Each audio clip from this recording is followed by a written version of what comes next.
Yes, people, what's happening? Welcome back to the channel. Welcome to another video. And in today's video, as you can see, I'm once again joined by Alexis, bro.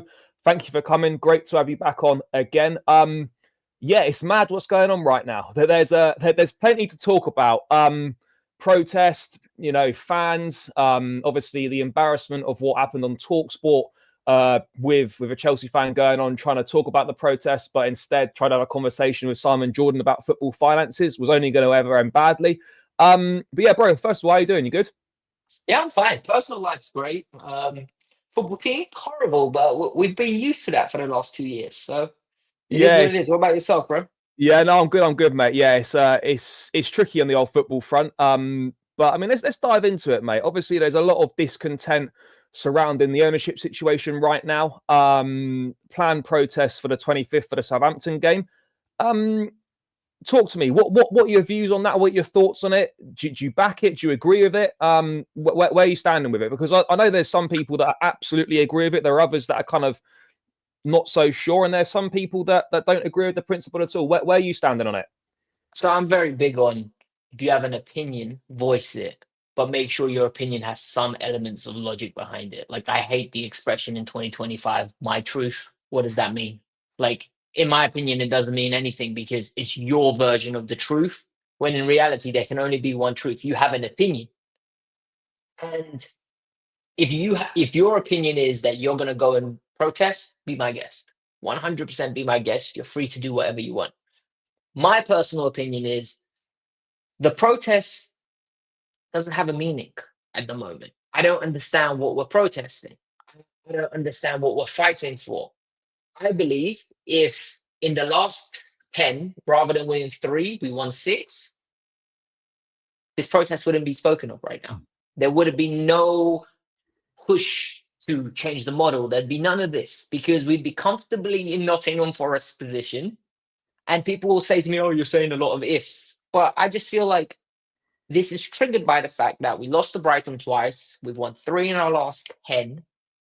And I'll be honest, I don't know how you're a match bro. Purely based on the fact I would go nuts if I'm spending my money. I'm going all the way up to Newcastle, St. James's Park. We're getting slapped left, right, and center, and then I have to come back and then go to a game. I have like a really big respect for you for doing that, and I actually believe it in general. Match going fans are allowed to vent, but I just think there needs to be more of a direction of I don't know what we're going to do with this. It's just going to lead to infighting, and we don't need that. Yeah, bro, I totally hear you. And you know what? The point on it being now is very valid because these issues that people are raising now, those issues were still there when we were second in the league. The issues haven't just appeared because we're suddenly 3 wins in 10 and we're now sixth. Those issues were always there. So you could definitely look at it, and it's a very, very valid point to say, why now? Why was it not in the summer when we didn't have a very good window? Why was it not when Pochettino was when Maresca was appointed as Pochettino's successor? Why wasn't it after the January window? Why is it now? Because it looks like we've waited for us to go for a shit. The first sign of a shit runner form under this manager. Oh my God, we now need to do something about this. Like the optics of it don't look particularly great. I would argue personally it would have been more powerful when we were second in the league and doing well. That you But we would have, got our Chelsea back. yeah.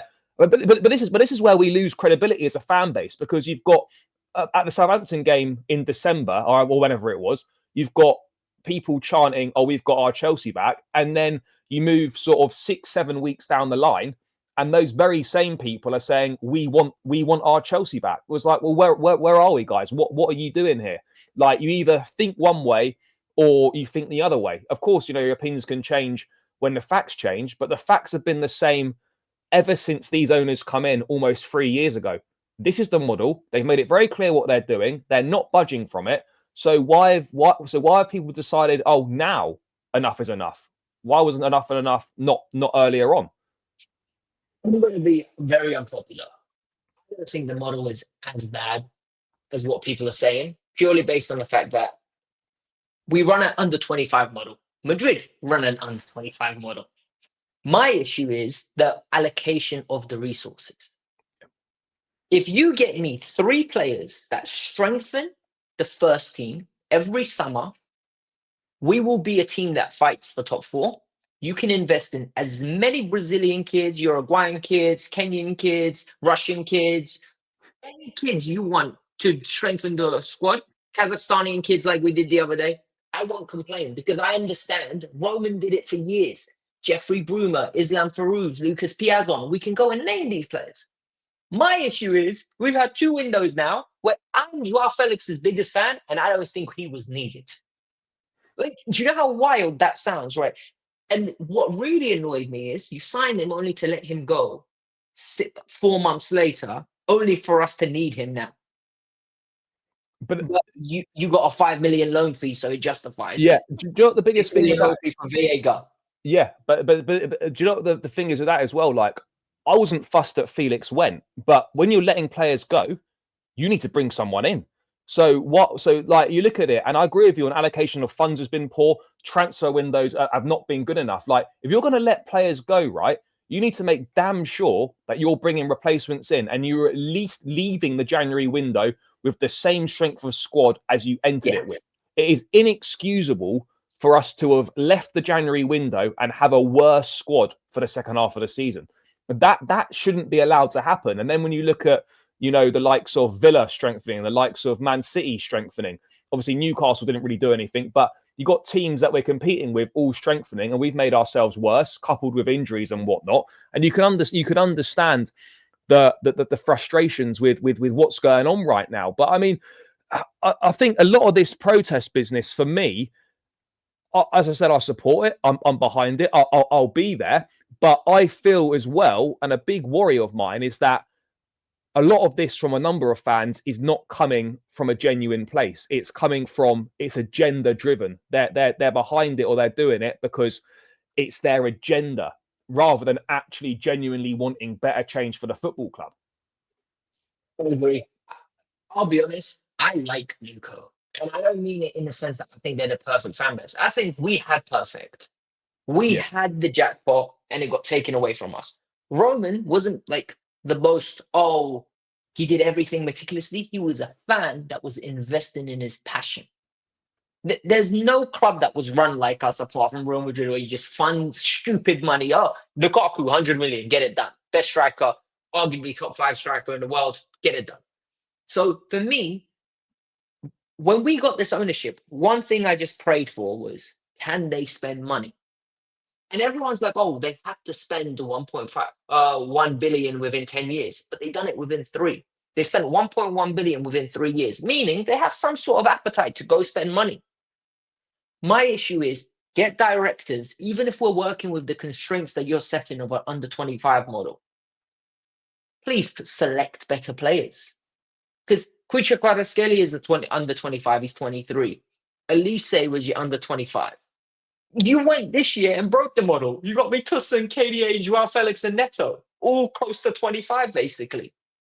So if you're breaking the model, at least just give me quality. That's what I want, genuine. And if the protest was this, right, change the directors or change the model, like in the sense higher wages for higher ages. Alex Goldberg said it, and that sounds perfect because it's got a ring to it, and it literally would fix our problems.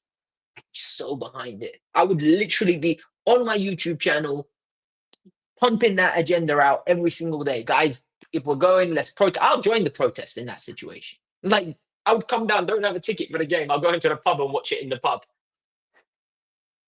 Yeah, it feels like people always say, oh, like the message is clear. But I'm like, to some people it might be clear, but to the masses and to the majority and to the wider community and just the footballing world in general, this is not clear.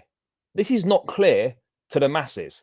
You know, I'm sure you've seen that interview on TalkSport with that Chelsea fan going on, trying to explain what the protest is about, and instead was talking about finances, talking about loaded debt, and trying to get into a conversation with a former football club owner, Simon Jordan, about finances, and completely missing the opportunity on national radio to actually try and get this protest some traction, try and get, you know, the media on side. And this was one of my biggest worries, bro, when we were looking, when I was hearing, people want this desire to get the media involved and this desire to get them covering as much of it as possible, because one, it feels like that people just are using this as an excuse to try and get 5 minutes in the spotlight. And secondly, most importantly, is that the media will use this and turn it back on us and use it as a way to criticize the fan base and a way to ridicule fans that are attending this protest, which doesn't help us in any way and is not constructed to get in any positive outcome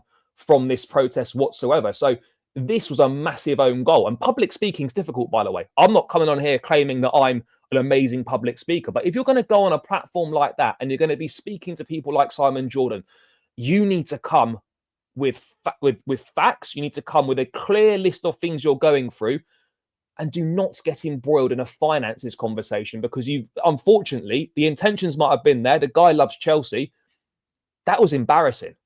It was embarrassing. It was humiliating for him, and I got secondhand humiliation because I can't imagine how he felt. Like, genuinely, this person will now sit there tonight thinking, "What did I do with myself? I'm a melon." And this is a clip that they're gonna use for years to come because it was that hilarious. And the worrying thing is, this is the average fan that I talk to. Like, I just got a comment right from on one of my latest videos. Let me just read it out. He says, "We are the fans. Don't tell us how to feel. You were once a fan. You're a content creator now who cares about the perks that he gets. I'll tell you right now for free. I have never been paid at Chelsea Football Club to do anything. If they want me to come work for Chelsea TV and do interviews with players and speak my actual opinions, because these are, I'll happily do it. I'll do it for free. Because I think I'll enjoy like going to talk to players.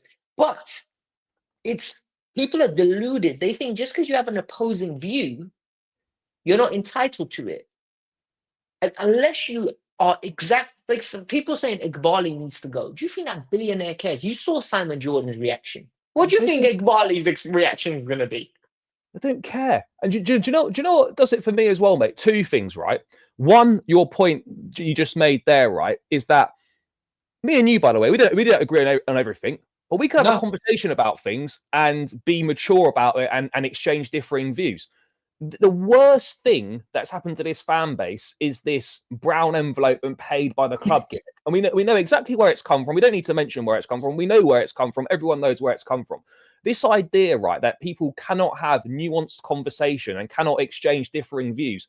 And are we really reaching a level of unintelligence where if you've got an opposing view or a different opinion, that instead of actually doing some research and maybe coming back, people have to resort to, oh, you're paid by the football club, or you're this or you're that.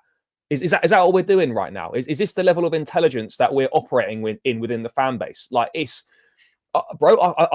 it's killing this adults.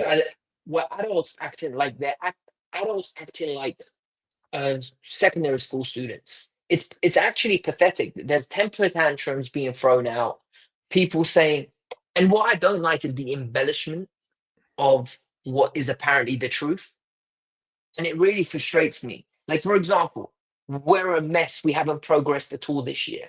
Well, that's not true. Since Clear Lake have come in, we finished 12th, 6th, and we actually could finish this year 4th and get Champions League football and be exactly back where when Roman left. Yes, we took the long way around, but at the same time, I think people forget, right? We spent 1.1 billion. But how old was that squad, and how many of us were screaming for Jorginho needs to go, Kovacic needs to go, Kante's hamstrings are finished. Everyone wanted to clear out. Everyone wanted to clear out. Every fan said this squad needs a mass overhaul and a mass clear out. That's undeniable. Now, whether you agree with the way that the funds have been allocated is a separate conversation. I think we can both agree, and many fans will agree, the funds have been allocated in a poor way. And to invest the amount of money we've invested and still basically need the entire spine of a team is unacceptable, and you can't operate that way. But back to your other point as well about people just believing anything they hear. The amount of times, right, I hear, oh, they can definitely sell. They can sell.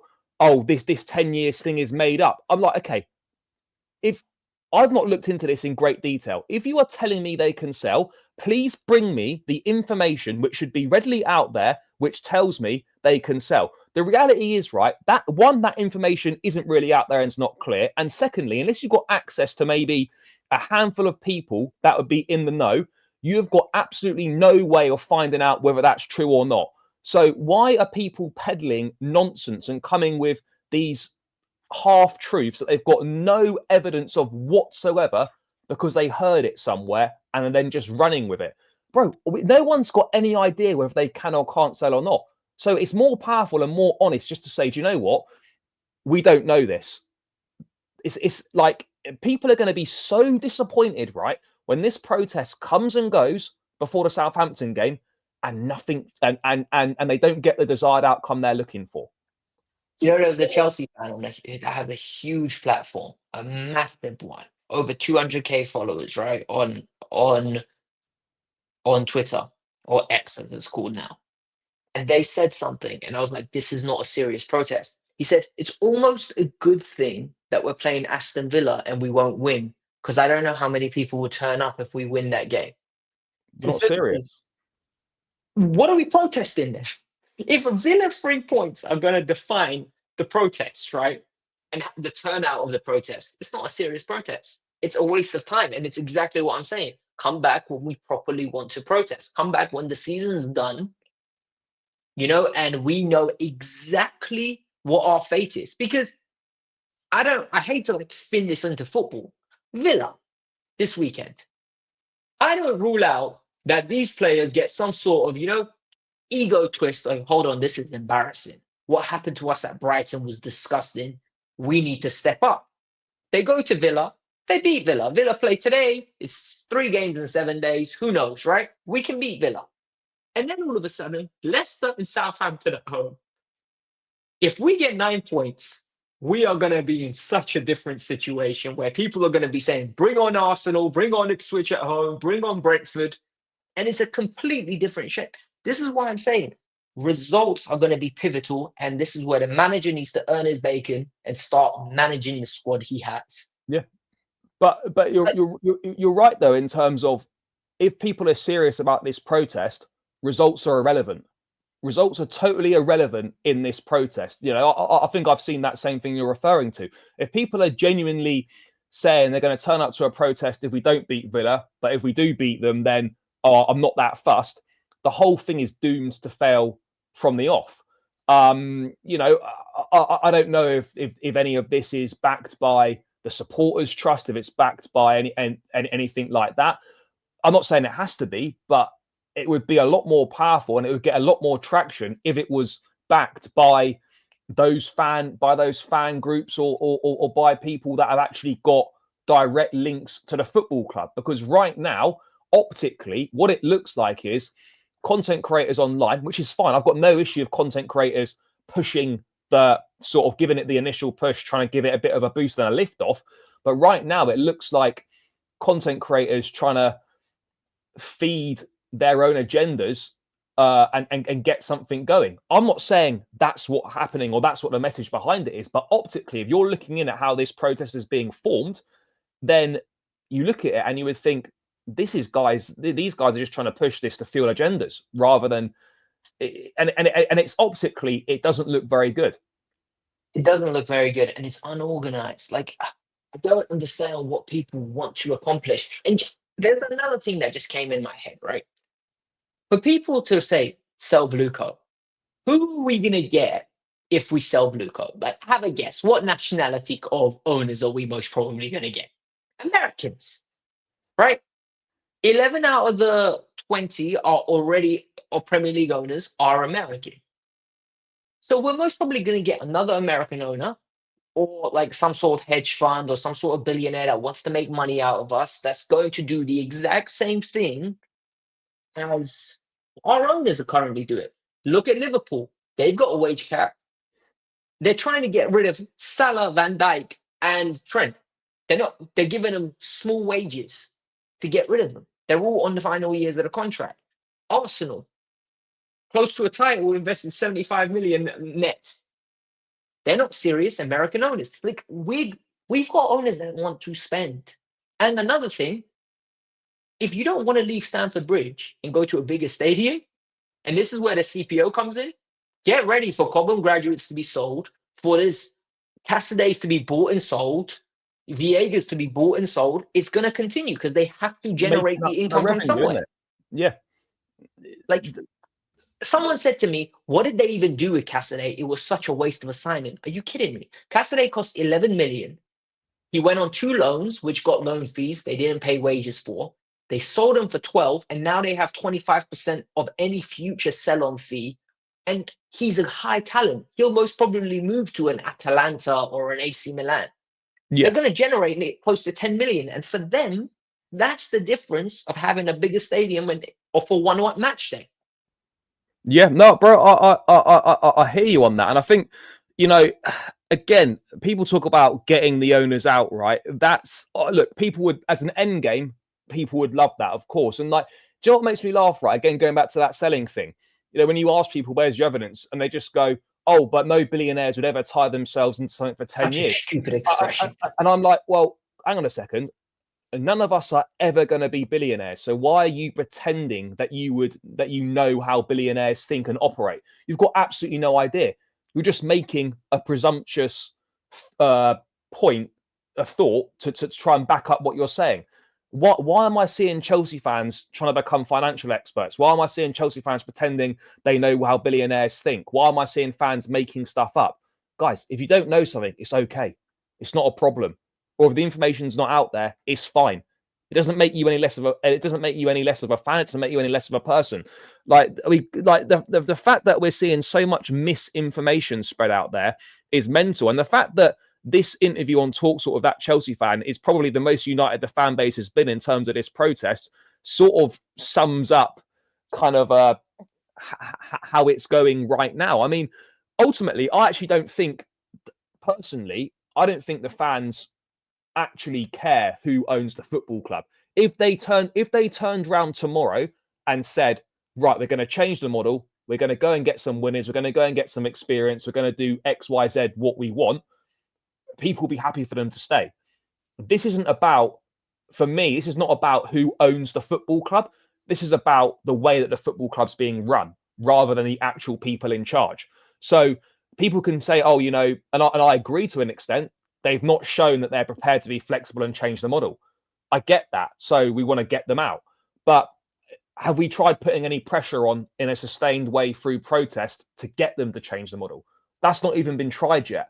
So I get it when people have a go at me for saying, "Oh, we need to sort of come in at a bit of an entry level rather than aiming straight away to get the owners out."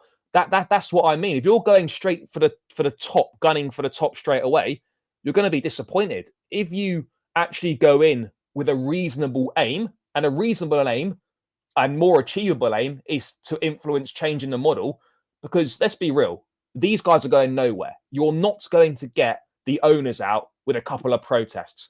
Look at Glazers. They've been there for, United fans have been trying for years and years and years. Look at the Cronkies. Arsenal have been doing stuff for years and years. Spurs with Enoch and Levy.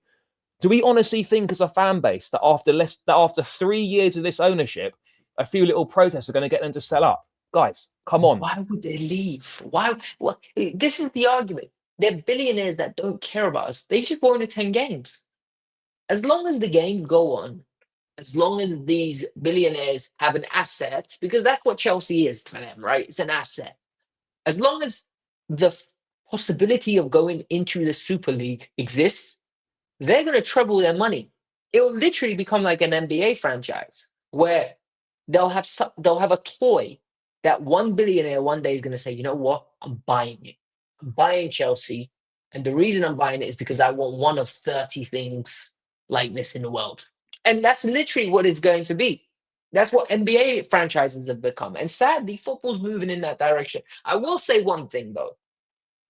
I I don't go often to the games, right? But when I do, I really like the traditions at Stamford Bridge.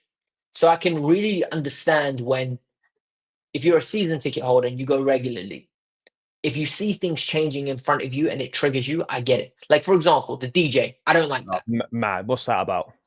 For me, it's different. Maybe it's like, for tourists, it's great. I don't like it. When I saw the video of, we're losing to West Ham, and this DJ's having the time of her life, and then behind her, there's people dancing. That triggers me. It does, because you clearly don't care about the result on the pitch. And it's not bothering you that we're in a slump and you're happy at half time. And maybe that makes me miserable, and maybe that's like my fanatic in me. But I would totally understand why match going fans are annoyed at that. So like, don't do the little things that could get you quick wins.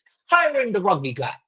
What is the rugby guy going to add in terms of winning, when in reality, what you could have done is hire the next pro? Someone Yeah. from our glory days, hire him in. He comes in once a week, comes in once a Or month, sits down you with could the have players. you could have just signed some winners as players. That would have been a better way of going about things. You know, it just optically these things don't look particularly good. But I mean, to round out, bro, how do you envisage this protest going? What would you? I'm not asking for an outcome, because I think we know that after one protest, protest is not going to achieve. You're not going to get a tangible outcome from it. But how do you see it going? Because my thing with that's my worry as well, right? I support it. I'm behind it. I agree with the reasoning behind it. I agree with the message that's trying to be put across. My worry is that after this TalkSport thing, and just in general going off previous protests that have been organised, it's easy to make a noise online. It's easy to turn your camera on and chat about things in your own home. But actually, how many people, when it comes to it, have to back their chat up and actually turn up when the time counts, are actually going to go and do that? And I suspect, despite what people are saying, a little bit like elections and that in politics, people that moan about, oh, I don't like so and so in charge. Oh, babe, you had a chance to influence change. Oh, I didn't take it. If you don't take an opportunity, you cannot moan about what's going on right now. If you don't go to the protest and you continue to moan about what's going on, I've got no sympathy for you, because you had a chance to turn up and maybe influence some positive change. But I mean, what do you expect to happen? You expecting poor turnout, it to be a bit embarrassing, really? I expect poor turnout. I expect there to be pictures of making it look like it was a bigger turnout from a certain group of fan base. And the vocal aspect of it, they're going to run with it. They're going to say "Blue co out." When in reality, I actually think genuinely, if the protest was happening and people turned up and just made noise and said, "Look, we want to change the model. We don't even want you to go. We just want you to amend it slightly. Give us like the feeling that we are still a top four club that wants to win." I also think, right? I know it's to round it up. What I didn't like in the first 19 games, loved Maresca. I loved the way he spoke. I loved the way he handled himself tactically, in-game subs, everything, right? I was like, yes, he's a second-year coach. It's understandable he's not perfect. I'm not getting Jose Mourinho here. I'm getting Enzo Maresca in his second year. From game week 19 to now, I don't like the way he's speaking in press. The comment about we can focus on the Conference League Oh, and the it triggers league. me. It triggers me because for me, we're not winning the league. We're not even going for the league. We're going for a top 5 spot. And if you're telling me you're not better than Nottingham Forest and Bournemouth, Unforgivable. it's a problem for me. I don't want to hear it. I don't want to hear you say, it's never my target to finish in the top 4. I don't need to know that. Even if that's what they said to you, it's better Yeah, off saying we'll take it one game at a time. We don't even need to look at the table. Let's take it one game at a time. Why are you giving this information out there? yeah. No, but it's bro, I absolutely agree with you. You know, not only one does it irritate the fan base, secondly, it gives the players an excuse.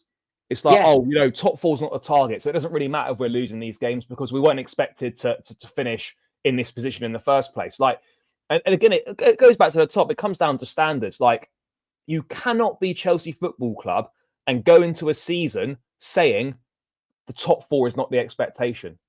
That's private at what.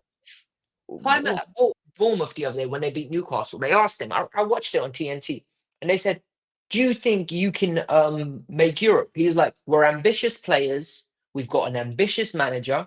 We're not saying we're going to make it, but we're going to give it everything we can." And they said, "Do you think it's a Champions League spot?" He's like, "Look, we need to be realistic, but we can dream." we can make this happen. And for me, it's like, if Bournemouth's players are coming out with chess, why is Cole Palmer not coming out with chess? Why is Yeah, Noni Madueke not coming out with chess? Like, why is Enzo? I need players to believe that and I want the pressure on them. Like, people say, "Oh, stop putting pressure." This is why when we were winning, and I said, "You know what? We're technically in a title race. I don't believe we're going to win it, but we're in a title race." And people said, Stop putting pressure on them." If a content creator's words put pressure on footballers, they're not big enough to play for Chelsea. Yeah. That comes with the territory, doesn't it? Like, that pressure comes with being a Premier League player, and it comes with playing for Chelsea. Whether you want to say, no one's asking to say yes or no, you're in a title race, but you've got to talk. You've got to talk the game up. We want to win every game. Simple comment. As soon as those comments from the gaffer come out, it gives the players an excuse. It plants a seed of doubt in the mind, and subconsciously, performance levels drop a little bit. Even if you don't believe you're going to win the league, right? Don't say it publicly, and then don't double down on it either. And that's, for me, and you're spot on with what you're saying in terms of how his press conferences have changed so much from the honest manager at the start of the season, and everyone was praising him. It's so refreshing to hear him being honest, saying things how they are. Now, but it's positive. It's not even. It's not. He wasn't deluded. What he was saying was, he's like, "We're going to build a good team. We're going to train well. We need to do more. We need to do more." Now it's deluded. but this, everything's here. What are you hearing about?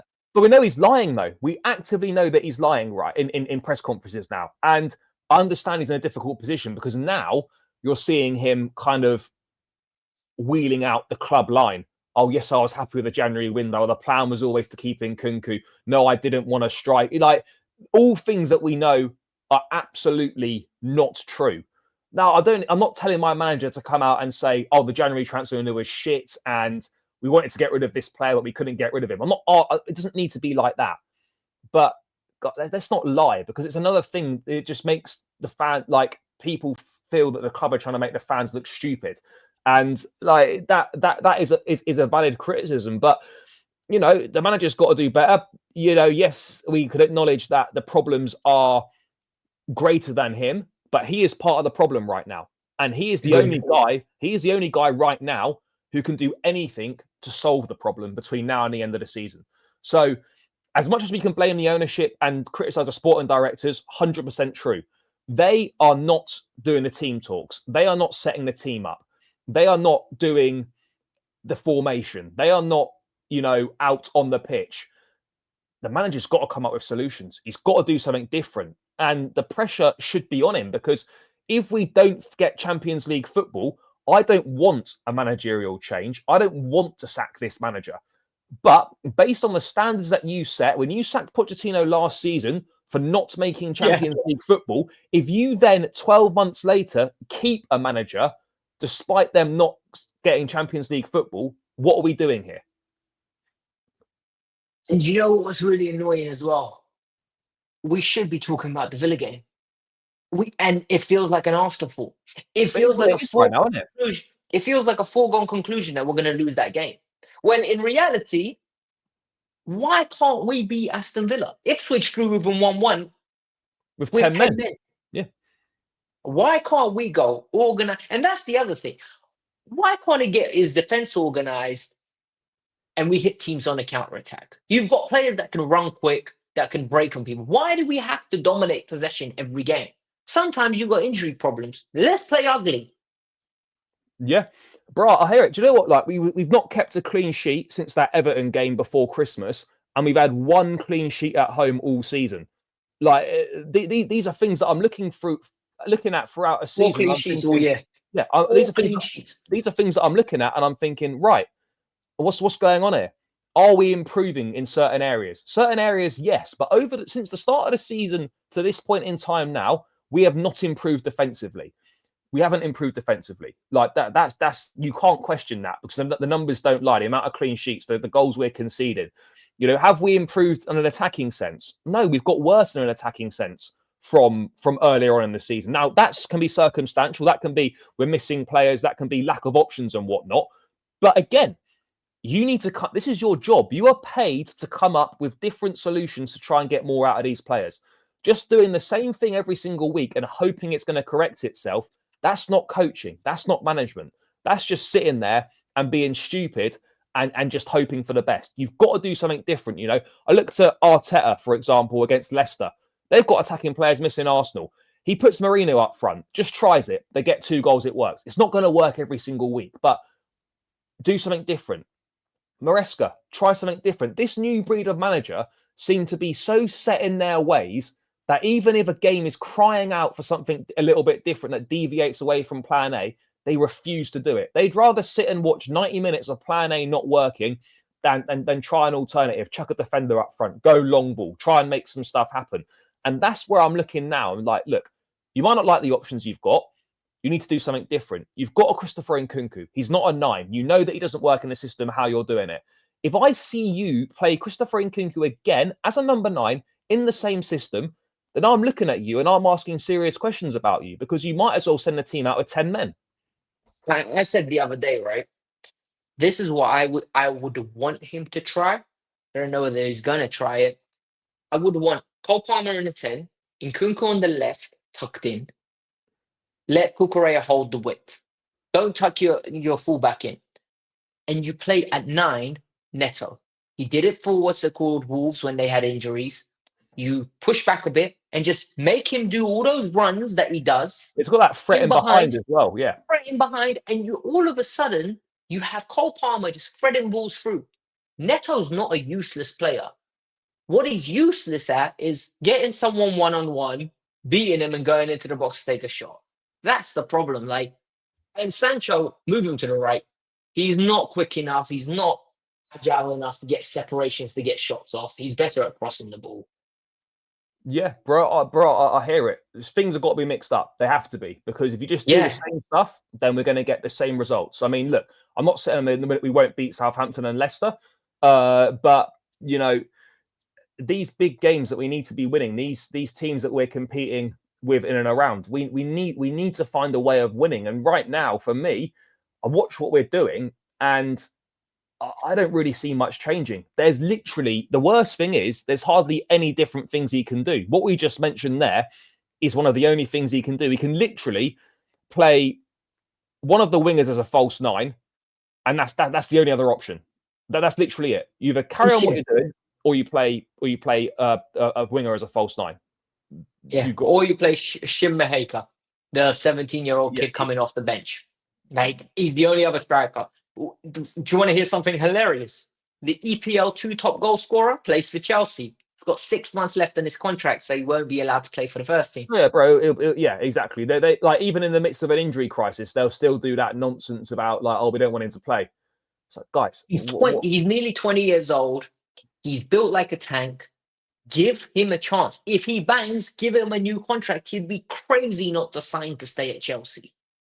Yeah. There's a lot of baffling things going on right now. But yeah, I will be looking closely at the manager if he does nothing different tactically in this game, because like, I know you've not got a lot of options, but it's in your best interests to find a way to get Nkunku to work, because this is not a crap player.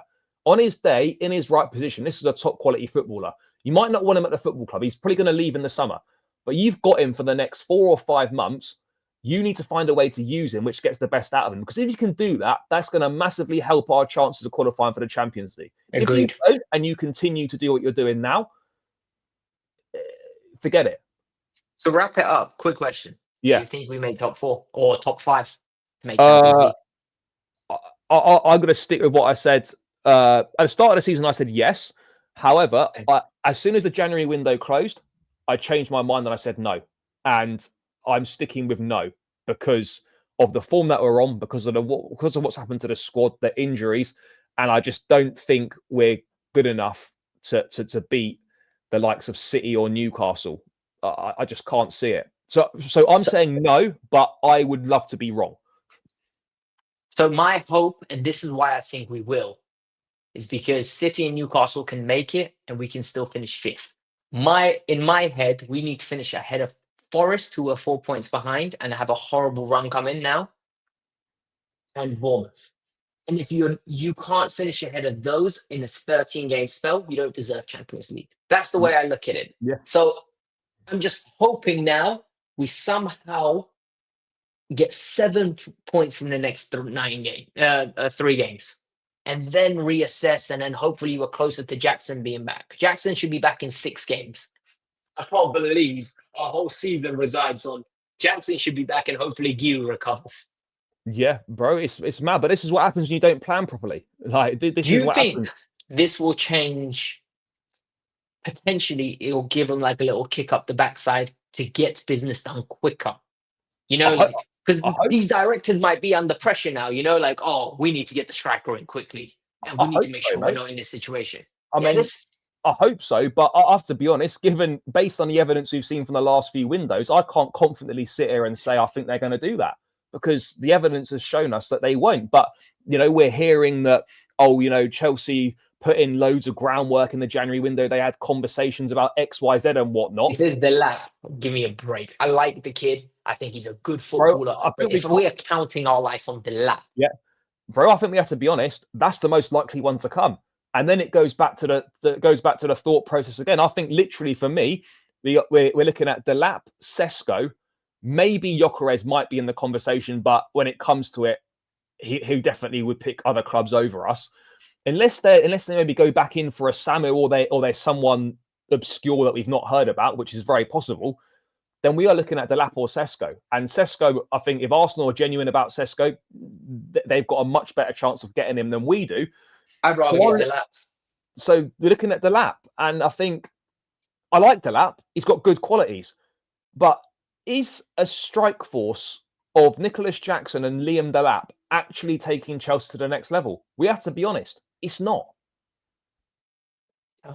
No. And this is it. If you go and get me the lap, then you need to get me a left winger.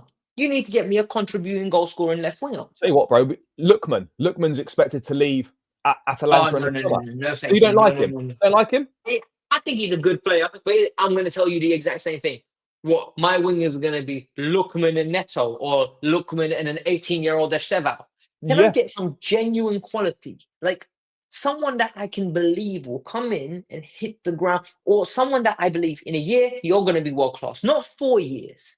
That's why it was so disappointing that we didn't even. I'm not saying we would have got him, but you mentioned him earlier. That's why it's so disappointing we didn't even look at Kvaratskhelia. Like that. I'm not saying we would have got him. I'm not saying he would have come, but the fact that we didn't even look at it or didn't even try, didn't even give him a decision to make, that guy's literally would have been perfect for what we're looking to do. And there's very few top class wingers actually on the market right now. So, I Barcola's going to worry. be available, right? I've got more faith they're going to go get Tel than Barcola, even though Tel's going to be a good player one day, but he's not ready. Not Like ready. that, he's not ready. Barcola will come in straight away, hit the ground running, or at least we'd expect him to, because we've seen him in the Champions League. We've seen him start for Lyon before, now start at PSG in a team that's expected to win every week. I think you can't underestimate those demands and the pressures. And I also want, honestly, so normally I love tippy tappy footballers, like someone that I watch and it's like, oh, I enjoy it. I am really leaning towards get me athletes. This is where the league's going Need towards. some power. Get me some pace, power, and height.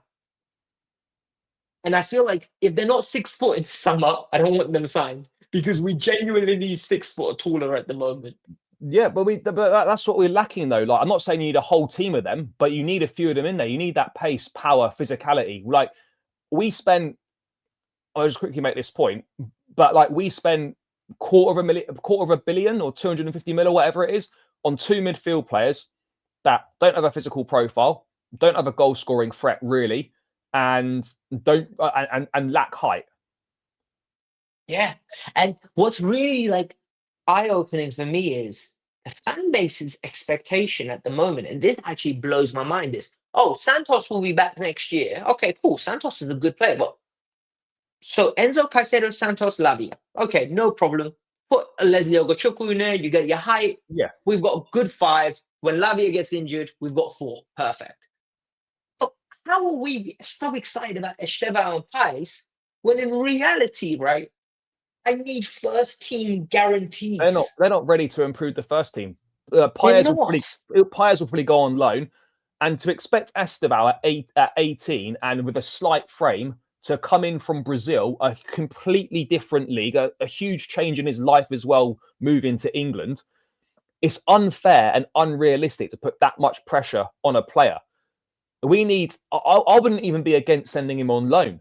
To be honest, I wouldn't be against it. I mean, look, I'm not saying I wouldn't be against it, but if you're telling me that the answer to us bringing a winger in is to pin our hopes on an 18-year-old kid from Brazil who's got loads of ability and loads of talent, we're very much mistaken on that front. Someone said to me the other day, why is Josh Achimpong not playing? I was like, why should he be playing? This is Chelsea Football Club.